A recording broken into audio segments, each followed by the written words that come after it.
Student welcome to my YouTube channel SSK educator. तो student जैसा कि आप लोग जानते हैं बोर्ड एग्जाम चल रहा है और बोर्ड एग्जाम में आपके नए पैटर्न के अकॉर्डिंग 20 एमसीक्यू क्वेश्चन भी आ रहे हैं जो कि आप लोगों के लिए चैलेंजिंग साबित हो रहा है क्योंकि आप लोगों को सॉल्व करने के बाद से हमें गोला लगाना है। तो स्टूडेंट आइए इस वीडियो में हम लोग जानेंगे कि बहुत ही कम समय में कैसे इन क्वेश्चन को सॉल्व करेंगे और कैसे हम लोग बहुत ही कम समय में इसको सॉल्व करके आगे की तरफ चल जाएंगे और गलती भी नहीं होगी। तो स्टूडेंट आइए हम लोग सॉल्व करते हैं क्वेश्चन को। तो स्टूडेंट सॉल्व करने के लिए हम लोग पहला क्वेश्चन यहाँ पे दिया गया है। पहला क्वेश्चन एमसीक्यू का देखिए दिया हुआ है 132 और 288 का जो मौसा है वो कितना है निकालना है हमको। जो कि लौसा दिया है 3168, कितना है 3168 दिया हुआ है। तो स्टूडेंट आप लोगों को कुछ करना नहीं है, केवल डिवाइड करना है। कैसे? क्योंकि हम जानते हैं एलसीएम इंटू एचसीएफ जो होता है first number into second number के बराबर होता है।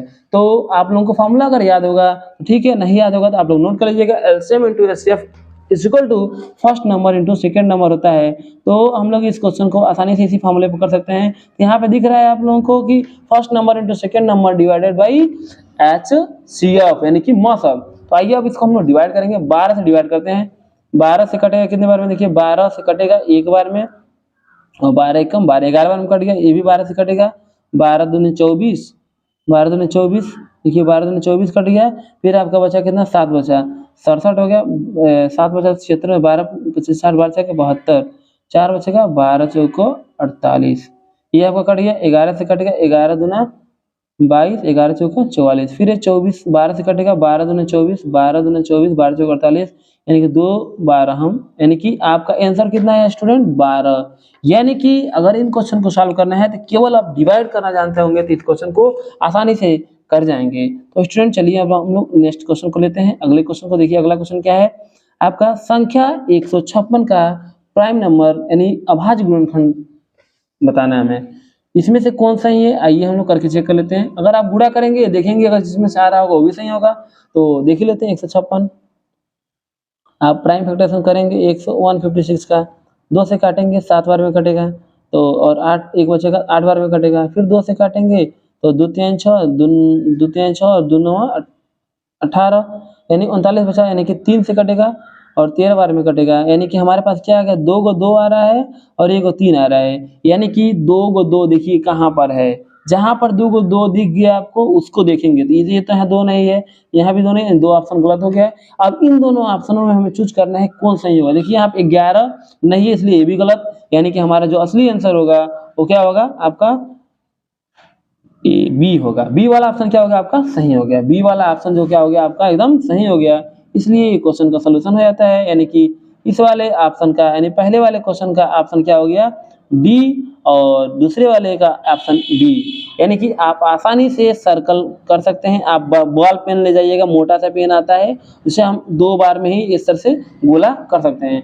क्योंकि हमें टाइम को बचाना है, क्योंकि टाइम हमारे लिए क्या है बहुत ही महत्वपूर्ण है। क्योंकि एग्जाम में हमें टाइम की कमी पड़ जाती है कभी कभी क्योंकि प्रैक्टिस नहीं होती है। तो आइए हम चलते हैं क्वेश्चन नंबर 3 की तरफ। क्वेश्चन नंबर 3 बहुत ही महत्वपूर्ण है क्योंकि क्वेश्चन नंबर 3 आपका दिख रहा होगा कि यदि ऊपर देख लेते हैं हम लोग। यदि 3x स्क्वायर यदि 3x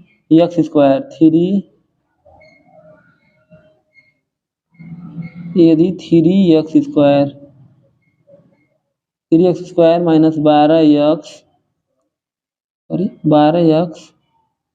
और प्लस के इज इक्वल टू 0 हो, के मूल बराबर हो तो के का मान ज्ञात करना है। तो के का मान कैसे निकलता है? B square minus 4ac is equal to 0, या फिर कह सकते हैं बी स्क्वायर बराबर 4ac। तो बी कितना है? 12, 12 गुणे 12 गुणा ना करेंगे कभी भी, ध्यान दीजिएगा। बी स्क्वायर हो गया इक्वल टू 4, ए कितना है? 3 है और सी कितना है? के है। अब देखिए 4 3 12 होता है यानी कि 12 से 12 खत्म हो गया यानी के का कितना आ गया? 12 आंसर आ गया। देखिए गुणा करने कभी आप कोशिश ना कीजिएगा, जब बहुत ही वो हो जाए कि हाँ गुणा करना ही है तब जा कीजिएगा। यानी कि इस ऑप्शन का आंसर क्या हो गया? के इक्वल टू 12 हो गया। यानी क्वेश्चन हमारा क्या पूछा था? क्वेश्चन हमारा ये पूछा था यदि समीकरण इतने के मूल बराबर हैं तो के का मान क्या होगा, यानी कि ये पूछा था कि यदि समीकरण के मूल क्या हो, बराबर हैं, तो के का मान क्या होगा, जिसके लिए आप देख सकते हैं के का मान कितना होगा, 12 होगा। तो स्टूडेंट इस क्वेश्चन का आंसर आपका हो गया डी। अब आते हैं हम लोग, एक क्वेश्चन है हमारा, क्वेश्चन क्या है भाई स्टूडेंट, देखिए बहुत ही इजी क्वेश्चन है, आप देख सकते हैं क्या है question. Question number 4, question number 4 आपका है, देखिए क्वेश्चन नंबर 4 आपका क्या है, 5x² minus 3x plus 2 is equal to 0 के मूलों का योगफल। तो स्टूडेंट आप लोग बहुपद पढ़े होंगे, बहुपद तो सिलेबस से हालांकि निकल गया है, तो उसमें बताया जाता है alpha plus beta equal to minus B upon A होता है, और alpha into beta equal to होता है सी अपान ए। तो स्टूडेंट देखिए, अगर आप गुणनखंड करके उनको मूल निकालेंगे तो भी आंसर आपका आ जाएगा, लेकिन समय बचाना है, एग्जामिनर तो देखने आना ही रहा कि आपने कैसे किया है क्वेश्चन को। तो हम लोग इस फार्मूले को लगाएंगे, alpha into beta equal to minus B upon A, यानी कि बी की वैल्यू कितनी है, इसमें -3 है, यानी कि माइनस पहले से है और ये आपका 3 -3 अपान क्या हो जाएगा आपका ए कितना है 5, यानी कि ऑप्शन क्या हो गया आपका, ऑप्शन आपका हो गया, ऑप्शन नंबर हो गया आपका 3/5। ऑप्शन नंबर क्या हो गया, ए हो गया, ऑप्शन नंबर क्या हो गया इसका ए। इस क्वेश्चन का सॉरी क्वेश्चन नंबर 4 है, इसका क्या हो गया, क्वेश्चन नंबर 4 का ऑप्शन नंबर क्या हो गया, ए हो गया। इसके पहले वाले क्वेश्चन का जो ऑप्शन था कितना था, क्या था 12 आया था, यानी कि इसका क्या था 12, यानी कि डी ऑप्शन था, और इस क्वेश्चन का ऑप्शन क्या हो गया, ए हो गया। तो चलिए अब हम लोग 5वें क्वेश्चन की तरफ चलते हैं। 5वां क्वेश्चन है जो कि बहुत ही ईजी है, क्योंकि अब हम लोग क्या दिया है आपका साइन ए बहुत ईजी क्वेश्चन है। Sine A is equal to आपका दिया हुआ है 3/5, यानी कि एक हम लोग राइट एंगल ट्रायंगल बनाएंगे, और हम जानते हैं लंब बटे कर्ण होता है, लंब कितना है 3 है, कर्ण कितना है 5 है, यानी ये पाइथागोरन ट्रिपलेट के अकॉर्डिंग क्या हो जाएगा, ये 4 हो जाएगा। अगर नहीं जानते हैं तो आप लोग हाइपोटेनस के स्क्वायर, बेस का स्क्वायर प्लस परपेंडिकुलर के स्क्वायर लगाएंगे तो आसानी से यह लग जाएगा। अब आता है cos थीटा इक्वल टू क्या होता है, आधार बटे कर्ण होता है, यानी आधार बटे कर्ण होता है ना। आधार कितना है भाई, आधार कितना है 4 है, और कर्ण कितना है 5 है, यानी कि इस क्वेश्चन का जो आंसर हो गया साइन ए इक्वल टू क्या हो गया, साइन ए दिया था 3/5, तो कासे की वैल्यू कितनी हो गई 4/5, यानी क्या हो गया 4/5 आपका ऑप्शन नंबर बी, यानी कि ऑप्शन नंबर बी देखिए, ऑप्शन नंबर बी आपका एकदम सही हो गया। क्या हुआ, काश ए बराबर 4/5, कब, जब साइन ए की वैल्यू 3/5 होगी तो काश की वैल्यू क्या होगी 4/5 होगी। तो स्टूडेंट चलिए अब अगले क्वेश्चन को देखते हैं हम लोग। अगला क्वेश्चन क्या है, देखते हैं अगला क्वेश्चन क्या है स्टूडेंट्स, आइए अगला क्वेश्चन आपका क्या है, देखिए अगला क्वेश्चन क्या है, 6वां, बिंदु 2,3 और 4,1 के बीच की दूरी। देखिए बहुत ही इंपॉर्टेंट क्वेश्चन, देखिए क्या है 2,3 और 4,1 के बीच की दूरी, यानी कि हम फार्मूला पढ़े होंगे तो A B equal to under root में x2 माइनस x1 का whole square plus y2 minus y1 का होल स्क्वायर। सिंपली जब भी आपसे पूछे दो बिंदुओं के बीच की दूरी, दोनों बिंदुओं को घटाएंगे, उनका वर्ग कर देंगे, यानी 4 में से 2 घटाइए, कोई भी ले लीजिए, 4 में से 2 घटाइए तो क्या होगा 2 आएगा, 2 का स्क्वायर कर दीजिए, प्लस कर लीजिए, 1 में से घटाइएगा तो -2 आएगा, तो -2 का स्क्वायर क्या होगा 2 का स्क्वायर कर सकते हैं, यानी 2 का स्क्वायर 4 हो जाएगा, और ये भी 4 हो जाएगा। अब ये अंडर रूट में रहेगा, यानी कि ये क्या हो जाएगा 4 4 8 हो जाएगा अंडर रूट में। अगर ऑप्शन में 8 नहीं है तो इसको गुणनखंड कर लेंगे, क्योंकि 2 को 3 बार लिख देंगे तो 8 आता है, यानी कि एक जोड़ा बन गया, यानी कि क्या हो गया आपका 2 अंडर रूट में 2, इसका क्या हो गया आंसर हो गया। ऑप्शन नंबर देखिए सी आपको दिख रहा होगा, ऑप्शन नंबर सी इसका क्या हो गया राइट जवाब हो गया। क्योंकि जब भी दो बिंदुओं के बीच की दूरी निकालेगा केवल क्या करना है, इसका इसमें से घटाना है, इसका इसमें से घटाना है, आराम से आंसर वर्गमूल ले लेना है। क्या करना है 4 में से 2 घटेगा तो 2, 2 का स्क्वायर कितना होता है 4 होता है, प्लस 1 में से माइनस घटाएंगे तो -2 होगा, -2 का स्क्वायर भी 4 होगा, इसका वर्गमूल केवल निकाल देना है। यानी कि दो बिंदुओं के बीच की दूरी निकालने के लिए सीधा कोई फार्मूला नहीं याद करना है आपको, क्योंकि आपकी एमसीक्यू में कोई भी फार्मूला नहीं पूछा जाएगा। करेस्पॉन्डिंग पहला को पहले से घटाना है, दूसरा को दूसरे से घटाना है, दोनों को वर्ग करके जोड़ देना है, फिर वर्गमूल निकाल देना है, आपका दो बिंदुओं के बीच की दूरी मिल जाएगा।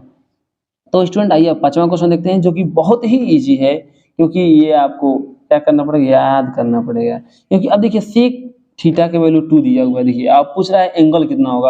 अब बच्चों आपको याद होगा, अगर कॉस की वैल्यू देखिए ये सेक सेक ही लेते हैं, सेक थीटा की वैल्यू कब होती है 2।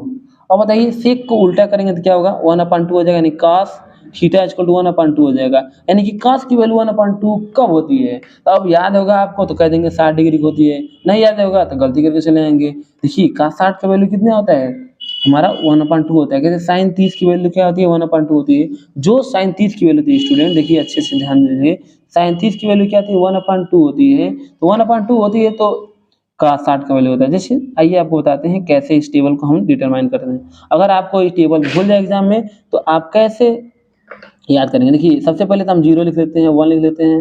देखिए इससे पहले देखते हैं क्या करते हैं 0 क्या नाम है डिग्री को 0 डिग्री, 30 डिग्री, 45 डिग्री, 60 डिग्री और 90 डिग्री, आपको इतना ही जानना है बस।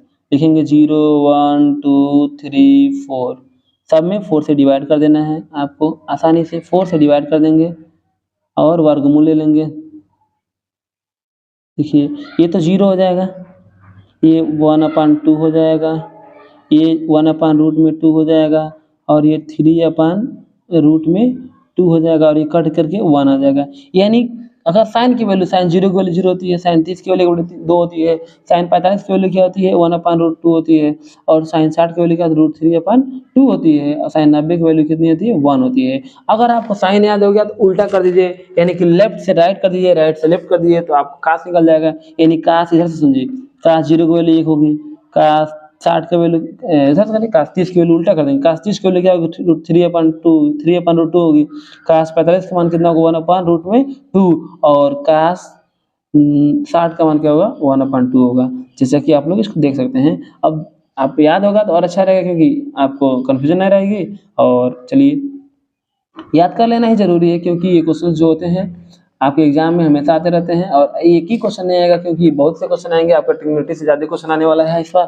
तो आप लोग ध्यान दीजिएगा कि कैसे हम लोग इसको सॉल्व करेंगे। तो आइए अब एक और क्वेश्चन ले लिया गया है, ए और ए तथा बी जोड़ने वाले मध्य बिंदु बताना है। बहुत अच्छा क्वेश्चन है ये, बहुत ही मतलब ये हमें लग रहा है कि इस बोर्ड एग्जाम में तो आने ही वाला है क्योंकि ये बहुत ही धांसू क्वेश्चन है जिसका कुछ जवाब ही नहीं है। तो आइए देखते हैं हम लोग ये क्वेश्चन क्या है। हमारे पास दिया था ए -4, 2 और आपका दिया है एक बी 5, 6, कह रहा है इसका मध्य बिंदु, मान लीजिए ए बी है या ए और ये बी, इसका मध्य बिंदु क्या है पी है, क्या है पी है, a/8, 4। देखिए अब ए बी का मध्य बिंदु पी है तो ए का वैल्यू निकालना है। आपके पास ऑप्शन दिए गए हैं, एक आपका -8 है, एक आपका -4 है, एक 2 है, एक 4 है। तो देखिए मध्य बिंदु का फार्मूला हम जानते हैं x1 + x2, x1 + x2 अपान 2 होता है ना, यानी कि हम कह सकते हैं x is equal to x1 + x2/2। x कितना है भाई a/8 है, कितना है a/8, a कितना है a/8, x1 कितना है -4 है, x2 कितना है 5 है। यानी जब इसको जोड़ेंगे तो क्या आएगा 1 आएगा, यानी जब उधर गुणा कर देंगे तो क्या आ जाएगा a की वैल्यू जो हो जाएगी आपका 8 आ जाएगा। क्योंकि स्टूडेंट बहुत ही इजी क्वेश्चन था, दोनों को जोड़ना था। मध्य बिंदु का फार्मूला होता है x1 + x2/2 is equal to, तो सॉरी मिस्टेक्स हो गया, देखिए देखते हैं एक बार अच्छे से फार्मूला देखते हैं हम लोग, x1 + x2/2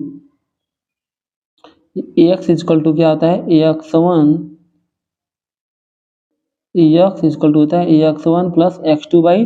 तो x कितना है भाई a/8 है, a/8 है इक्वल टू x1 कितना है कोई भी x1 -4 और +5/2 यानी कि 1/2 हो जाएगा, इससे कट जाएगा 4 बार में, यानी a की वैल्यू कितनी आएगी 4 आएगी। तो स्टूडेंट x की वैल्यू क्या आएगी सॉरी a की वैल्यू कितनी आएगी 4।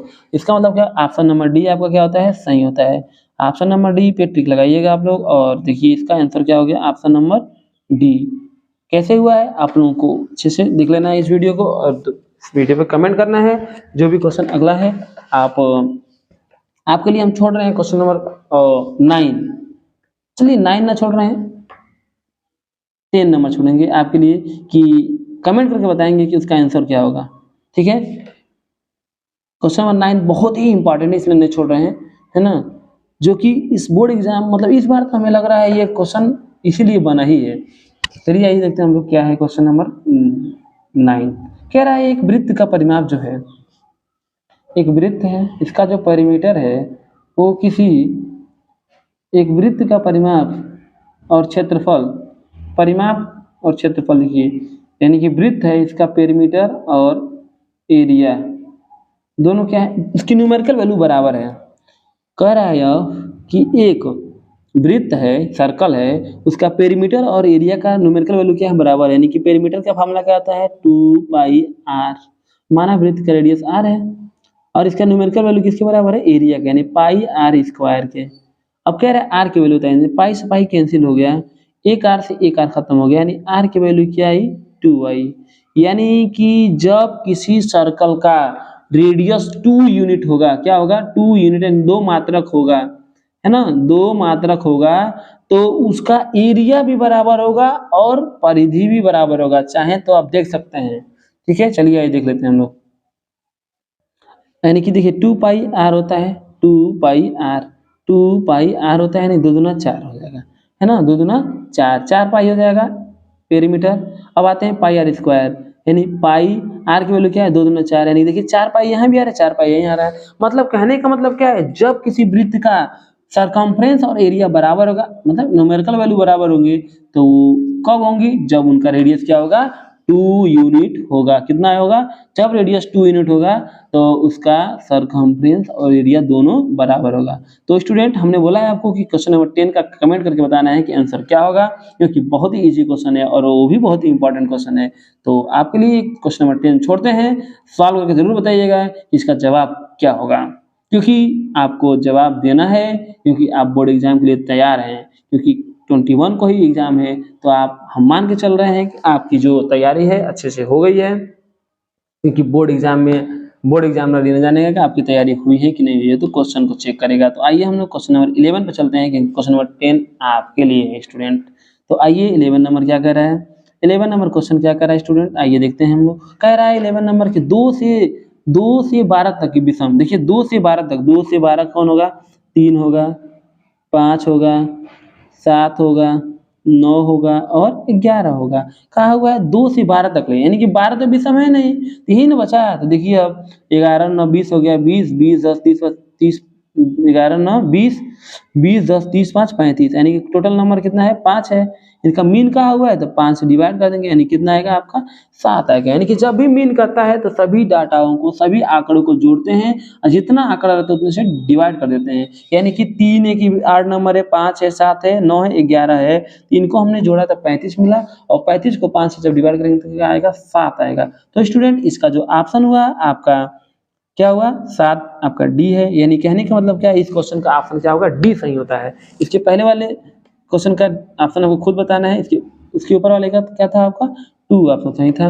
अब आइए हम लोग एक और क्वेश्चन को सॉल्व करते हैं, क्वेश्चन नंबर 12 को। क्वेश्चन नंबर 12 भी बहुत ही महत्वपूर्ण है आप लोगों के लिए, क्योंकि क्वेश्चन नंबर 12 क्या है, देखिए 21 सेमी 21 सेंटीमीटर त्रिज्या वाले वृत्त द्वारा केंद्र पे, है ना, बना कोण 30 अंश है। मान लीजिए एक वृत्त है, अच्छे से बनाते हैं, एक वृत्त है ना, इसके एक त्रिज्या इसकी है, त्रिज्या कितनी है, 21, ठीक है, सेंटीमीटर, ठीक है। और कह रहा है इसके द्वारा कितना एंगल बना है, 60 डिग्री। तो कह रहा है कि चाप की लंबाई, चाप की लंबाई बराबर क्या होती है, 360 थीटा अपन होता है, सॉरी, थीटा अपन 360 2πr, है ना। तो आइए देखते हैं हम थीटा कितना है, 60 है, यानी 60/360 गुणे 2 गुटे 22/7, और ये आपका हो जाएगा 21। इससे कट गया 3 बार में, 3, ये हो गया 6 बार में कट गया, और ये 2 3 6, यानी कि क्या इसकी वैल्यू आई, 22 आई। तो ऑप्शन में कोई क्वेश्चन जरूर में ऑप्शन होगा कि हाँ 22 है। यानी कि एक बार और इस क्वेश्चन को देख लेते हैं।